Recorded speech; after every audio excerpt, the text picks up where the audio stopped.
Aulie Kailikii Sari terakhir terlihat tanggal 17 Mei 1953. Diduga ia diserang oleh orang yang tidak dikenal ketika ia pulang bersepeda dari beribadah. Aulie sendiri lahir pada tanggal 6 Desember 1935. Gadis Finlandia ini berusia 17 tahun saat pembunuhan ini terjadi. Kronologi kejadiannya sendiri adalah hari itu dia sedang bersepeda dari Merikarvia menuju rumahnya di Isojaki. Dan tidak seperti biasanya, hari itu juga ia mengatakan bahwa dia sangat lelah dan sangat perlu untuk beristirahat. Kemudian ia pun memutuskan untuk izin pulang lebih awal dalam ibadah hari itu. Lalu ia bersama temannya yang bernama Maiju bersepeda bersama menuju rumahnya masing-masing. Kemudian mereka pun berpisah di sebuah persimpangan. Seorang laki-laki bernama Tizaska melihat Aulie berjalan 1 mil menjauh dari persimpangan tersebut.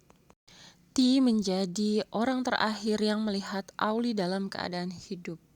Lalu setelah ditunggu selama beberapa jam, Aulie tidak kembali ke rumahnya, maka keluarga Aulie membuat laporan atas hilangnya anak mereka ke kepolisian. Namun naas pada tanggal 11 Oktober 1953, Aulie ditemukan dalam keadaan sudah tidak bernyawa di dekat rawa tempat terakhir ia terlihat. Sebelum penemuan jasad itu, ditemukan sepatu, syal, dan kaos kaki pria terlebih dahulu. Jasadnya sendiri ditemukan setengah telanjang dengan jaket miliknya sendiri melilit di kepalanya. Investigator memperkirakan motif pembunuhan kemungkinan adalah pemerkosaan, namun tidak ada bukti yang dapat mendukung teori ini. Tersangka utama dalam kasus pembunuhan ini adalah seorang pastor paruki bernama Kauko Kanervo. Dia diketahui baru saja pindah ke Merikarvia 3 minggu sebelum pembunuhan ini terjadi. Dia pun dilaporkan berada di sekitaran TKP pada malam hilangnya Aulie. Namun di dalam alibinya, Kauko menyatakan ia menghabiskan malam itu di rumah salah satu pendeta, dan orang-orang yang hadir di sana menguatkan alibinya, kecuali dia pernah menghilang selama 20 menit dalam pertemuan tersebut. Tersangka kedua dalam kasus ini bernama Hans Assmann. Hans sendiri adalah orang Jerman yang bermigrasi ke Finlandia dan diduga sebagai mata-mata KGB. Ia pindah dari Jerman ke Finlandia pada tahun 1950-an. Istrinya melaporkan bahwa Hans dan supirnya berada dekat Isojaki pada malam pembunuhan tersebut. Hans juga diketahui memiliki Opel coklat muda, mirip mobil yang dilihat beberapa saksi. Dan akhirnya pada tahun 1977, dia mengakui keterlibatannya dalam kasus pembunuhan ini dan bertanggung jawab atasnya. Menurut Hans, kematian Aulie sendiri disebabkan oleh kecelakaan. Supirnya tidak sengaja menabrak Aulie, dan alih-alih menyembunyikan bukti, mereka justru membuat seolah-olah ini adalah kasus pembunuhan. Agak aneh sih ya.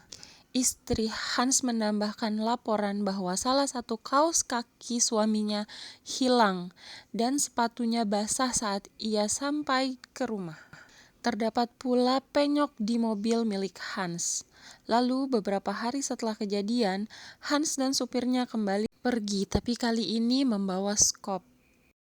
Tersangka berikutnya bernama Lichton Lehmusvita, seorang warga lokal yang bekerja sebagai penggali parit yang berusia 38 tahun saat kejadian itu berlangsung. Pada tahun 1940-an, ia dihukum karena penyerangan seksual dan memang memiliki masalah mental.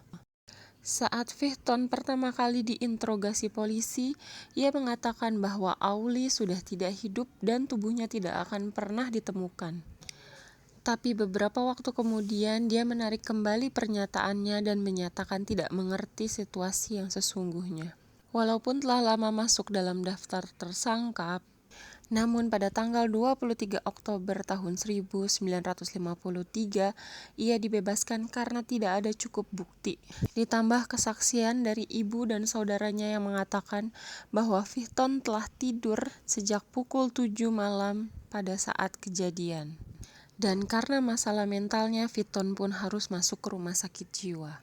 Namun polisi tetap berusaha untuk menginterogasinya kembali. Namun pada interogasi kali ini, Vithton bertingkah sangat aneh. Bahkan dokter yang mengawasinya mengatakan bahwa dia sudah tidak bisa diinterogasi lagi.